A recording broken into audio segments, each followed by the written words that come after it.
আসসালামু আলাইকুম, নূরজাহানস কুকের রুমে সবাইকে স্বাগতম। আজকে আমি চমৎকার পাট শাক রান্না করে দেখাবো। এখানে আমি তিতা পাট শাকটা নিয়েছি। এখানে আমি 2 মুঠা পাট শাক নিয়েছি। এভাবে আমি এগুলারে কেটে নেব। আপনারা চাইলে এভাবে কেটে চিকন চিকন করে বোর্ডে দিয়ে কাটতে পারেন। আমি এভাবে নিয়ে মাঝখান দিয়ে একটা এভাবে ছোট করে কেটে নেব। যেমন পাট শাকগুলো কাটা হয়ে গেছে।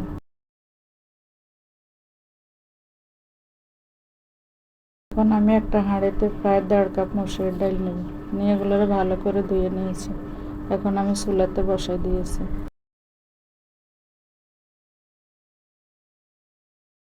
ডাউলটা যখন এরকম সিদ্ধ হবে তখন এখানে আধা চা চামচ হলুদের গুঁড়া দিয়ে একটু ভালো করে নেড়ে নেব।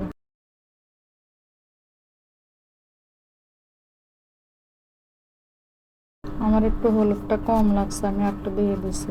আর দিয়েছি 4 চামচ লবণ, দিয়ে আবার ভালো করে এগুলোরে মিশিয়ে নেব।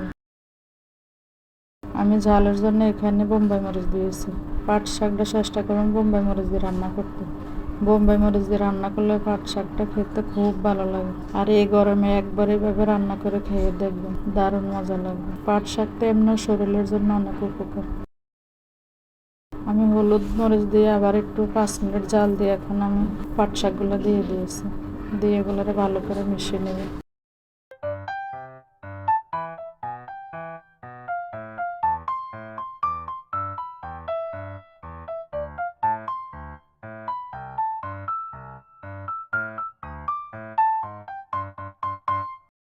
এখন এগুলোরে ভালো করে মিশিয়ে আমি একটা ঢাকনা দিয়ে ঢেকে দেবো।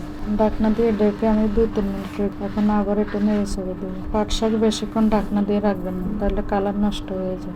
পাট শাকটা হতে বেশি সময় লাগে না। আমার পাট শাকটা হয়ে গেছে, এখন আমি এগুলোরে বাগার দেবো।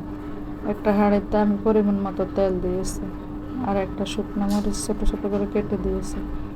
2টা ছোট সাইজের রসুন আমি পাটাতে ছেঁচে দিয়েছি। ছেঁচে দিবেন, তাইলে রসুনের ঝাঁজটা ভালো লাগে আর খেতেও খুব মজা হয়।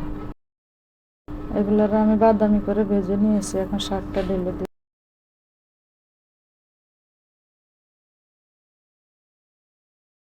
এভাবে একবার রান্না করে খেয়ে দেখবেন, ভালো লাগলে আমাকে কমেন্টে জানাবেন, লাইক দিবেন, শেয়ার করবেন। আমি আবার 2 মিনিটের জন্য ঢেকে দিয়েছি। এই যে আমার পাট শাকটা হয়ে গেছে। অবশ্যই বাড়িতে একবার এভাবে রান্না করে খেয়ে আমাকে জানাবেন।